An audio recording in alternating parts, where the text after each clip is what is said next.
നമ്മുടെ ശരീരത്തിന്റെ നഗ്നത മറക്കാൻ, നാണം മറക്കാൻ പടച്ചവൻ തന്ന ഒരു സംവിധാനമാണ് ലിബാസ്, വസ്ത്രം. അതൊരു പെരുന്നാളിനോ അതൊരു ഏതെങ്കിലും ഒരു കല്യാണ ചടങ്ങിനോ മേടിക്കുന്ന ഒരു പുതുമയുള്ള വസ്ത്രത്തിനപ്പുറത്ത് നമ്മൾ എന്നുമെന്നും ധരിക്കുന്ന വസ്ത്രത്തിന് പോലും മഹത്തായ നിഅമത്തുണ്ടെന്നും അതിന് പാഠമാകാനുണ്ടെന്നും അതിന് നന്ദിയുണ്ടാകണമെന്നും അള്ളാഹുവിൻ്റെ തീരുമാന നിർദ്ദേശങ്ങൾ നമുക്ക് പഠിച്ചാൽ മനസ്സിലാക്കാൻ സാധിക്കും. സത്യത്തിൽ ഈ നിഅമത്തിനെ കുറിച്ച് എന്തിനാണ് ഇതെന്ന് അറിയാത്ത ഒട്ടനേകം മനുഷ്യരിന്ന് നാട്ടിലുണ്ട്. ഞാൻ എന്തിനാണ് ഒരു വസ്ത്രം ധരിക്കുന്നത്?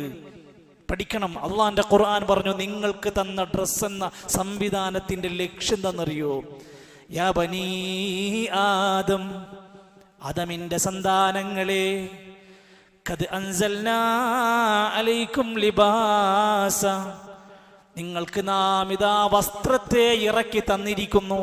ആ വസ്ത്രം ഉണ്ടാക്കാനുള്ള മെറ്റീരിയലുകൾ, ആ വസ്ത്രം നിർമ്മിക്കാൻ ആവശ്യമായ സ്കില്ലുകൾ, കഴിവുകൾ, അതിന് പറ്റുന്ന വ്യക്തികൾ പല നിലക്കുമുള്ളതാണ്. ആ വസ്ത്രം ഇറക്കി തന്നു എന്ന് പറഞ്ഞാൽ ആ സംവിധാനം നിങ്ങൾക്ക് തന്നതെന്തിനാണ്? യുവാരി സൗആതികും വരീഷ, നിങ്ങളുടെ കാണാൻ പറ്റാത്ത നഗ്നതകളെ മറച്ചു വെക്കാൻ വേണ്ടിയാണ് വസ്ത്രം. വരീഷ, നിങ്ങൾക്കൊരു അലങ്കാരത്തിന് വേണ്ടിയാണ് വസ്ത്രം തന്നിരിക്കുന്നത്, ഭംഗിക്കാൻ. എന്നിട്ട് അല്ലാഹുവിന്റെ ഖുർആൻ മറ്റൊരിടത്ത് പറയാണ്, വജഅല ലക്കും സറഹബീൽ, നിങ്ങൾക്ക് പടച്ച റബ്ബദാ ഉടുപ്പ് തന്നിരിക്കുന്നു. എന്തിനാ? തഖീകുമുൽ ഹർറ, നിങ്ങളുടെ നാടുകളിൽ ഉണ്ടാകുന്ന ശക്തമായ ചൂടിൽ നിന്ന് നിങ്ങൾക്ക് സംരക്ഷണമാകാൻ. അലങ്കാരമാണ്, നഗ്നത മറക്കാനുള്ളതാണ്. ചൂടിൽ നിന്നും കാലാവസ്ഥാ വ്യതിയാനത്തു നിന്നും നിങ്ങൾക്ക് സംരക്ഷണം നൽകുന്ന അള്ളാഹുവിൻ്റെ നിഅമത്താണ് വസ്ത്രം എന്നത്. അതുകൊണ്ട് തന്നെ നബി കരീം സല്ലല്ലാഹു അലൈഹി വസല്ലം പറയാണ്, നിങ്ങളിൽ ഒരു നിഅമത്ത് പടച്ച റബ്ബ് തന്നിട്ടുണ്ടെങ്കിൽ അതിൻ്റെ അടയാളം നിങ്ങൾ കാണിക്കുന്നത് അള്ളാഹ്ക്ക് ഇഷ്ടമാണ്.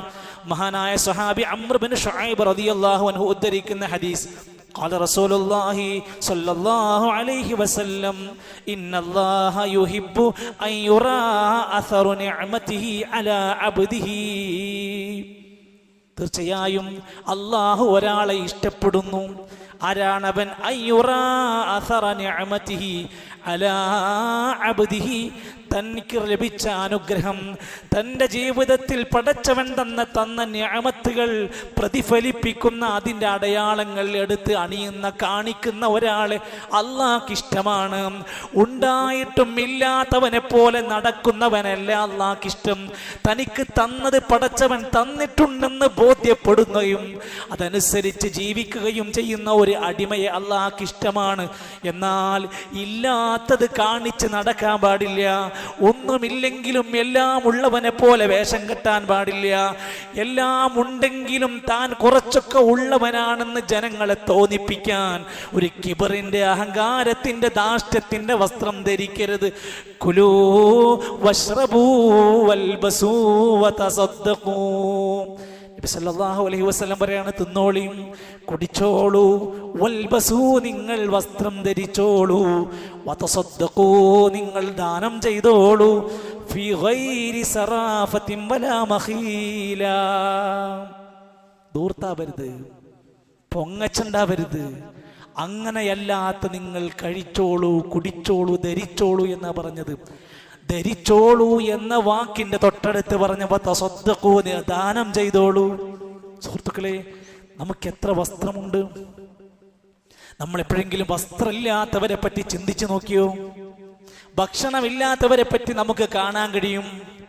എന്നാൽ നാട്ടിലാരും വസ്ത്രത്തിന് വേണ്ടി യാചിക്കാൻ വരാറില്ല, അവരൊട്ടും മിണ്ടാറുമില്ല.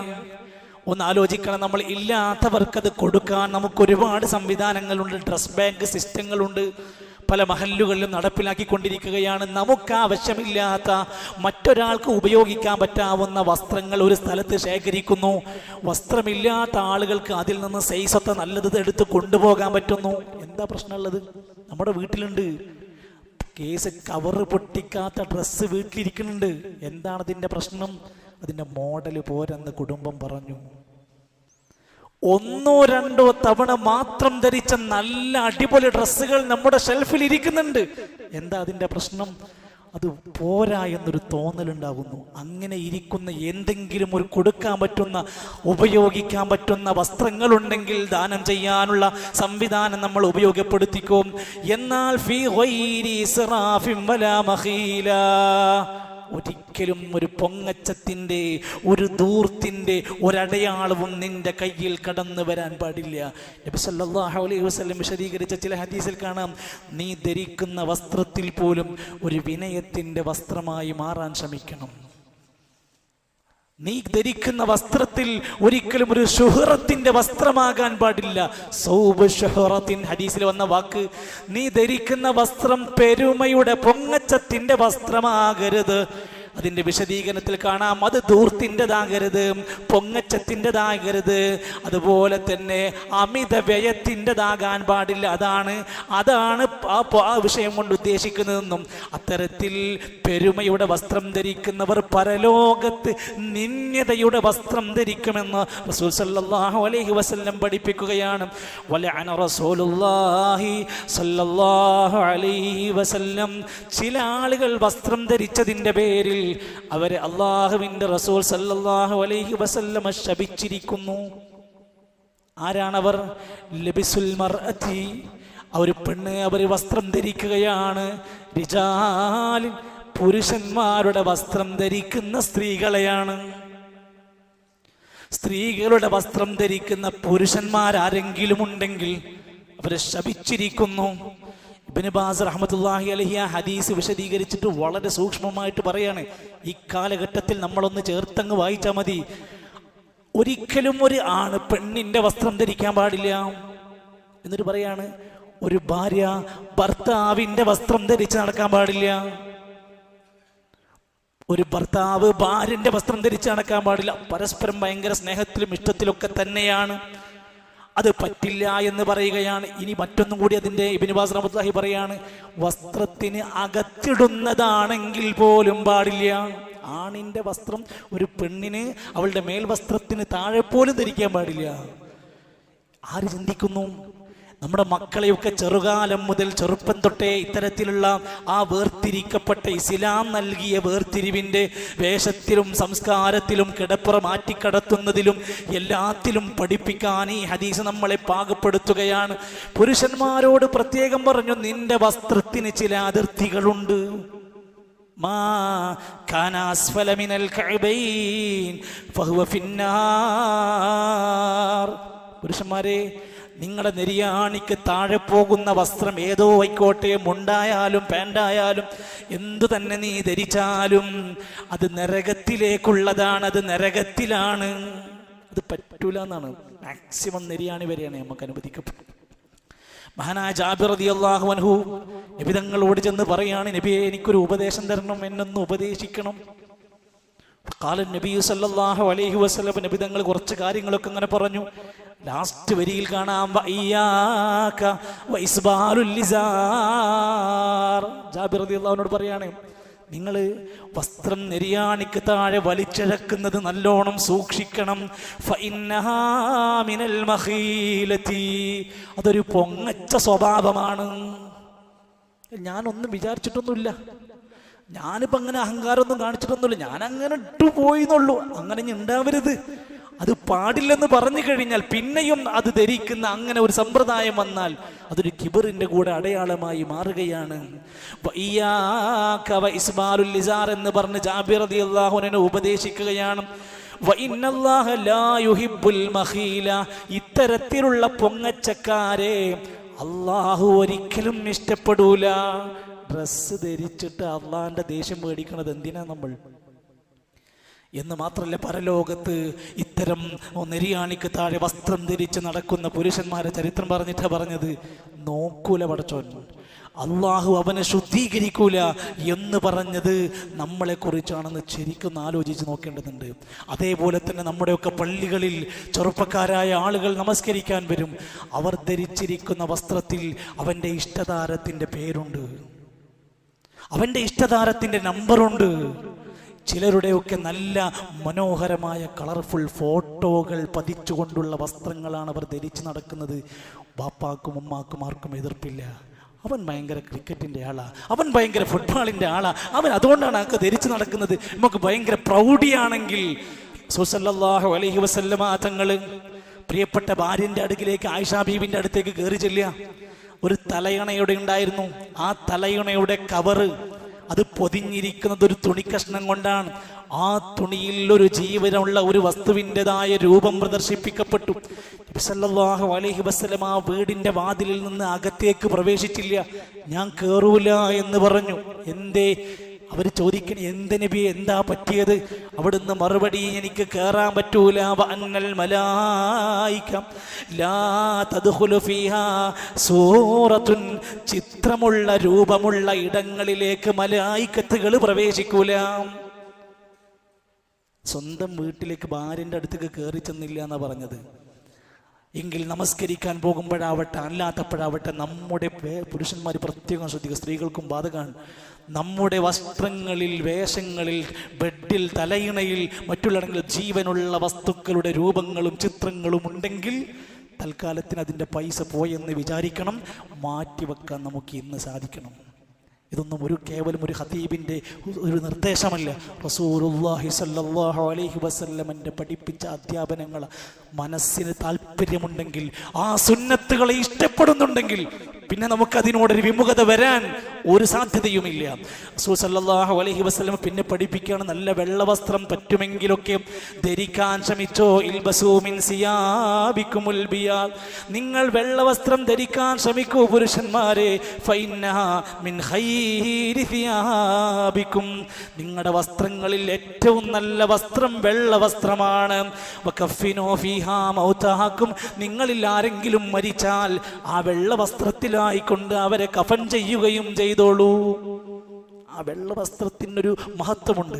അതൊരിക്കലും ഒരു സിനിമയുടെ സ്റ്റൈലല്ല, അതൊരിക്കലും ഒരു നടന്റെ റോളല്ല. അത് ഇസ്ലാം 14 നൂറ്റാണ്ട് മുമ്പ് ഇസ്ലാമിന്റെ പ്രവാചകൻ പഠിപ്പിച്ചു തന്നു. നമുക്ക് വെള്ളയോടൊരു ഇഷ്ടമുണ്ടാകണം. എന്തേ?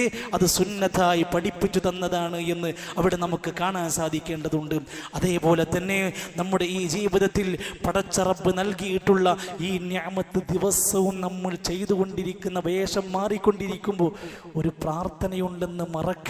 അൽഹംദുലില്ലാഹ് അല്ലദീ കസാനി ഹാദ തൗബ വറസഖനീഹി മിൻ ഗൈരി ഹൗലിൻ മിന്നി വലാ ഖുവ്വ. എത്ര തവണ നമ്മൾ ഡ്രസ്സ് മാറിക്കൊണ്ടിരിക്കുന്നു, അപ്പോഴൊക്കെ പ്രാർത്ഥിക്കാം. നബി സല്ലല്ലാഹു അലൈഹി വസല്ലമ ചില മര്യാദ പറഞ്ഞ കൂട്ടത്തിൽ കാണാൻ സാധിക്കും, വസ്ത്രം ധരിക്കുമ്പോൾ വലതു ഭാഗത്തിന് പ്രാധാന്യം കൊടുക്കണം. ആദ്യം വലത് കാൽ, ആദ്യം വലത് കൈ. ധരിക്കുമ്പോഴും അഴിക്കുമ്പോഴും ബിസ്മില്ലാ എന്ന് പറഞ്ഞിരിക്കണം. അതൊരു സുന്നത്താ. ഞാൻ പറഞ്ഞത് കേവല ചടങ്ങല്ല. ഇസ്ലാമിൻ്റെ നിർദ്ദേശങ്ങൾ ഓരോ വ്യക്തിയിലും മഹത്തരമായ നന്മകൾ ഉണ്ടാക്കുന്ന വിഷയങ്ങളാണ് പഠിപ്പിച്ചത്. അതേപോലെ തന്നെ ഒരു പക്ഷേ സ്ത്രീകൾ ഈ സദസ്സിൽ അവരില്ലായിരിക്കാം, ഉള്ളവരുണ്ടാകാം. ഭാവിയിൽ ഇത് കേൾക്കാനിരിക്കുന്ന പ്രിയപ്പെട്ട ഉമ്മമാരോട്, സഹോദരിമാരോട് അള്ളാഹുവിൻ്റെ ഖുർആനും പ്രവാചകന്റെ ചര്യയും ഒരുപാട് നിർദ്ദേശം പറഞ്ഞിട്ടുണ്ട്. ഇന്ന് കേരളത്തിലുടനീളം നമ്മൾ കാണുകയാണ്, പലതരത്തിലുള്ള മോഡൽ വസ്ത്രങ്ങൾ വ്യാപിച്ചു കൊണ്ടിരിക്കുകയാണ്. എല്ലാ മോഡലുകളും ആദ്യം കൊണ്ടുവന്ന് ധരിപ്പിക്കുന്നത് പെണ്ണിനെയാണ്. പെണ്ണ് ധരിച്ചാലേ മോഡലാകൂ. അവൾ അല്പം കാണിച്ചാലേ ആ വസ്ത്രം തരംഗമാകൂ. അവൾ അല്പമൊക്കെ ഒന്ന് കളർഫുൾ ആയാലേ അതൊരു വലിയ ട്രെൻഡായി മാറുകയുള്ളൂ. ഇനി എന്താ ചെയ്യാ? ഇസ്ലാം അതിന് കൃത്യമായി കൊണ്ട് പറയാണ്, 2 ഷഹാദത്ത് സ്വീകരിച്ച് ഞാനിതാ സാക്ഷ്യം വഹിക്കുന്നു എന്ന് പറഞ്ഞ ഒരു പെണ്ണിന് ഇസ്ലാം കൃത്യമായി പഠിപ്പിക്കുന്ന ഔറാത്ത് മറയാതെ അവൾക്ക് ജീവിക്കാൻ കഴിയൂല. ഷഹാദത്ത് കലിമ അംഗീകരിക്കുന്നുണ്ടെങ്കിൽ ഒരു പെണ്ണിൻ്റെ ഏറ്റവും വലിയ പ്രൗഢിയാണ് അവൾ ഔറത്തുകൾ കൃത്യമായി മറക്കുന്നവളായിരിക്കും. അല്ലെങ്കിൽ അവളുടെ ഷഹാദത്ത് മുതൽ തന്നെ ചോദ്യം ചെയ്യപ്പെടേണ്ടതുണ്ട്. നബി സല്ലല്ലാഹു അലൈഹി വസല്ലമ ജീവിച്ചിരുന്ന കാലഘട്ടത്തിൽ വിശുദ്ധ ഖുർആനിന്റെ ആയത്തുകൾ ഇറങ്ങി. നബിയെ, നിങ്ങൾ നിങ്ങളുടെ ഭാര്യമാരോട് പറഞ്ഞു കൊടുക്കണം. നബിയെ, നിങ്ങൾ മുഴുവൻ വിശ്വാസിനികളോട് പറഞ്ഞു കൊടുക്കണം. എന്ത്? വസ്ത്രത്തിന്റെ മര്യാദ. വനിസാഇൽ മുഅ്മിനീന, എന്താ മര്യാദ? യുദ്നീന അലൈഹിന്ന മിൻ ജലാബീബിഹിന്ന, അവരുടെ ശരീരം മുഴുവനായി മൂടുന്ന ജിൽബാബ് കൊണ്ട് അവർ വസ്ത്രങ്ങളെ അവരുടെ ശരീരത്തെ മൂടണം. ചുരിദാറിട്ടാലും സാരിട്ടാലും എന്തായാലും കുഴപ്പമില്ല, അതിൻ്റെ ഉള്ളിൽ അങ്ങനെ ഉണ്ടെങ്കിൽ പുറത്ത് അത് മുഴുവനായി മറക്കുന്ന ഒരു നല്ല ജിൽബാബ് അവൾ ധരിച്ചിരിക്കണം. ആരുണ്ടത് പാലിക്കാൻ? ആരുണ്ട് ഇത് ശ്രദ്ധിക്കാൻ? എന്തിനാണ് സ്ത്രീകൾ ഇങ്ങനെ പ്രയാസപ്പെടുത്തുന്നത്? അല്ല,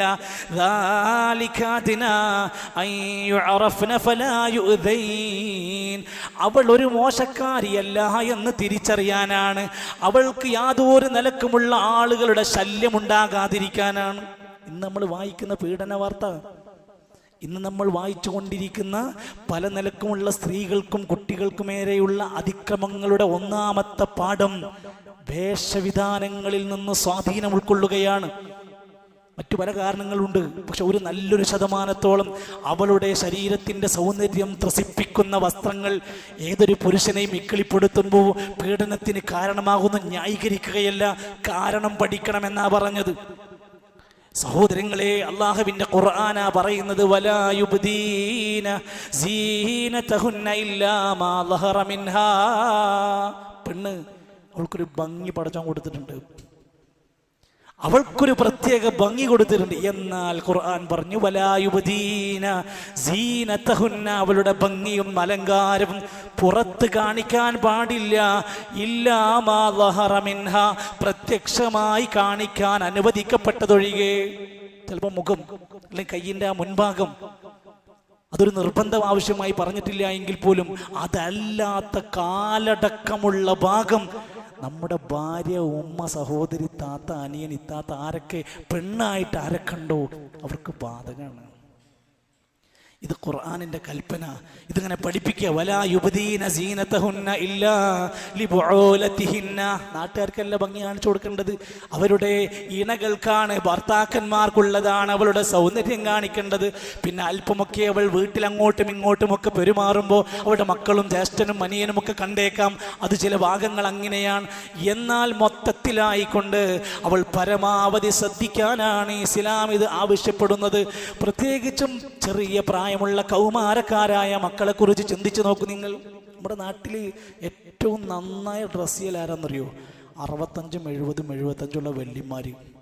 അവർ താഴെ ഒന്ന് മേലൊന്ന് പുതച്ച് ഫുള്ള് കവർ ചെയ്താണ് അവർ പോണത്. എന്നാൽ അവർക്കത്ര നിർബന്ധമല്ല. എന്നാൽ ശരിക്കും മറക്കേണ്ടുന്ന നമ്മുടെ 15-കാരി 20-കാരി എങ്ങനെയാ പോണത്? നേരെ തിരിച്ചാണ്. ഈ കൽപ്പനയൊന്ന് ശരിക്കും നമ്മുടെ സമൂഹത്തിനിടയിലേക്ക് ആലോചിച്ച് നോക്കൂ നിങ്ങൾ. നമ്മുടെ സമൂഹത്തിൽ നിന്ന് നോക്കിക്കഴിഞ്ഞാൽ തന്നെ നമുക്ക് കാണാൻ സാധിക്കും, ചിലർ നന്നായി മഫ്ത ധരിച്ചിട്ടുണ്ട്, പക്ഷെ അതിന് താഴേക്ക് പലതും വെളിവാണ്. സ്ത്രൈണത തുളുമ്പുന്നത് കാണിക്കുന്നതാണ്, ഭംഗി കാണിക്കുന്നതാണ്, ആകാര വടിവ് കാണിക്കുന്നതാണ്. ചിലർ പർദ്ദ ധരിച്ചിട്ടുണ്ട്, പക്ഷെ ഒരു മഫ്ത ചുറ്റി അതൊന്ന് ശരിക്കും മറക്കാൻ അവർ സന്നദ്ധരല്ല.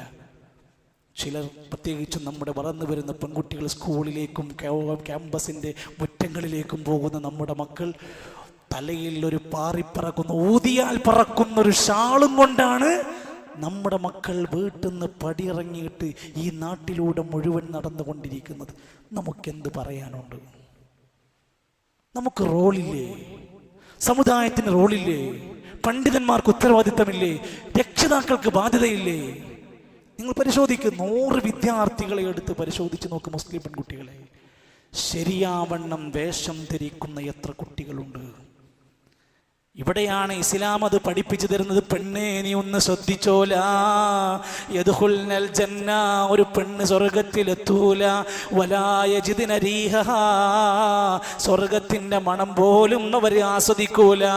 ആരാണവർ? നിസാഉൻ കാസിയാതുൻ ആരിയാത്, വസ്ത്രം ധരിച്ചിട്ടും വിവസ്ത്രകളായി മാറിയവരാണവർ.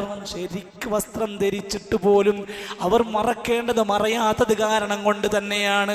ഖിയാമത്ത് നാളിന്റെ അടയാളം എണ്ണി പറഞ്ഞു, മിൻ അശ്റാത്തി സാഅത്തി, ഖിയാമത്ത് നാളിന്റെ അടയാളമാണ് അവസാന കാലഘട്ടത്തിൽ നിസാഉഹും കാസിയാതുൻ ആരിയാത്. ചില സ്ത്രീകൾ വരാനുണ്ട്, അവരുടെ പ്രത്യേകത എന്താ? അവർ വസ്ത്രം ധരിച്ചിട്ടും വിവസ്ത്രകളെ പോലെയുള്ള പെരുമാറ്റമാണ്. ഇൽഅനൂഹുന്ന, അവരെ നിങ്ങൾ ശപിക്കണം. ഫഇന്നഹുന്ന മൽഊനാത്, അവർ ശപിക്കപ്പെട്ടവരാണ്.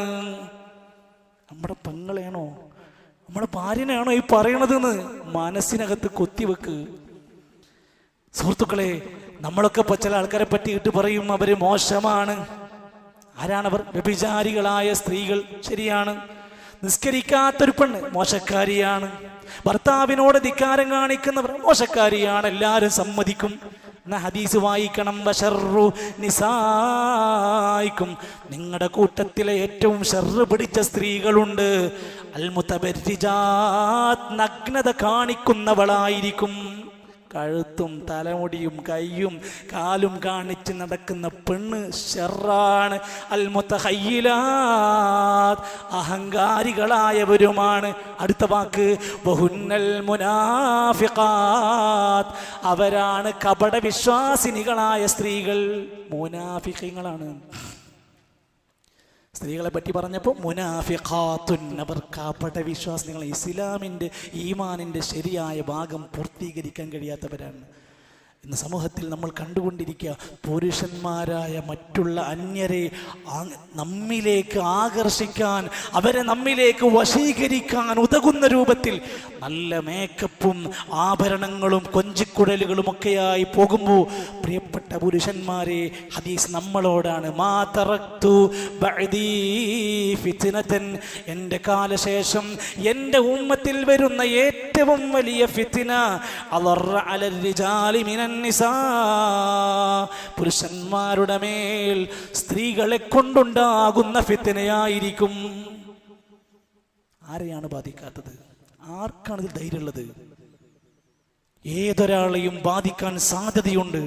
പല നിലക്കുമുള്ള ഫിത്നകൾ ഈ നിലക്ക് വ്യാപിക്കാൻ സാധ്യതയുള്ളത് കൊണ്ട് നബി കരീം സല്ലല്ലാഹു അലൈഹി വസല്ലമ വേഷത്തിൻ്റെ കാര്യത്തിൽ വരെ ഇത്ര കണിശമായി നമ്മളെ പഠിപ്പിച്ചുവെങ്കിൽ നമുക്ക് ഒട്ടനേകം കാര്യങ്ങൾ ഈ സമൂഹത്തിൻ്റെ മുമ്പിൽ ചെയ്യാനുണ്ട്.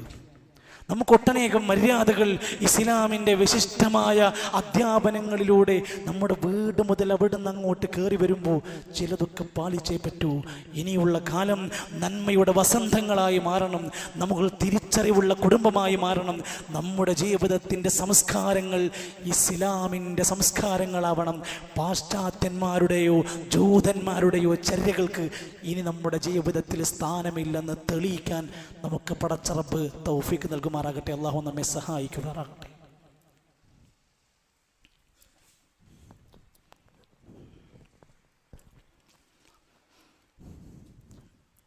അൽഹംദുലില്ലാഹി റബ്ബിൽ ആലമീൻ വൽ ആഖിബത്തു ലിൽ മുത്തഖീൻ വലാ ഉദ്വാന ഇല്ലാ അലൽ ളാലിമീൻ വസ്സലാത്തു വസ്സലാമു അലാ റസൂലിഹിൽ അമീൻ وعلى آله وصحبه أجمعين. أيها الإخوة والأخوات، أوصيكم وإياي ثانيا بتقوى الله. ബഹുമാന്യരായ സഹോദരങ്ങളെ, സത്യവിശ്വാസികളെ, അള്ളാഹുവിൻ്റെ നിയമനിർദ്ദേശങ്ങൾ പാലിച്ചുകൊണ്ട് മുത്തഖീങ്ങളായി ജീവിച്ചു മരിക്കാൻ ഓരോരുത്തരും ശ്രമിക്കണേ എന്ന് എന്നെയും നിങ്ങളെയും ഓർമ്മപ്പെടുത്തുകയാണ്. അള്ളാഹു അനുഗ്രഹിക്കുമാറാകട്ടെ. റമദാൻ കഴിഞ്ഞ് ദുൽഹജ്ജയിലെ ബലിപെരുന്നാളിൻ്റെ കർമ്മങ്ങൾ പൂർത്തിയാക്കി ഇനി ഇവിടുന്ന് അങ്ങോട്ട് നമ്മൾ സാധാരണ ജീവിതഘട്ടങ്ങളിലേക്ക് നമ്മൾ തിരിക്കുകയാണ്. ഈ സന്ദർഭത്തിൽ ഒരുപാട് വിവാഹങ്ങളും കല്യാണങ്ങളും അനുബന്ധമായ തക്കാരങ്ങളുമൊക്കെ നമ്മുടെ നാട്ടിലും വീട്ടിലൊക്കെ നടക്കും. വളരെ ശ്രദ്ധയോടെ നമ്മൾ ഇനി ഗൗരവമായി കാണേണ്ട 3 കാര്യങ്ങളൊന്ന് ഓർമ്മപ്പെടുത്താം. ഒന്ന്, വർദ്ധിച്ചു വരുന്ന വിവാഹ നിരാസ പ്രക്രിയ വ്യാപിക്കാൻ. കല്യാണം വേണ്ട, ഇപ്പോൾ കല്യാണം വേണ്ട. 25-30 വയസ്സായിട്ടും പെൺമക്കൾ മുതൽ ആൺകുട്ടികൾ വരെ കല്യാണം ഇപ്പം ശരിയാവില്ല. ഇത് വർദ്ധിച്ചു വരുന്നതിൻ്റെ പിന്നിലുള്ള അവരുടെ ഭയം തിരുത്തേണ്ടതുണ്ട്, ആശങ്കകൾ മാറ്റേണ്ടതുണ്ട്. അതൊരു ഭാഗത്തുണ്ട്. പക്ഷെ മതപരമായ ഒരു ഭാഗം നോക്കുമ്പോൾ ഒരിക്കലും ഒരു മുസ്ലിമിന് ആ കാര്യത്തിൽ പിറകിലേക്ക് മാറി നിൽക്കാൻ കഴിയില്ല.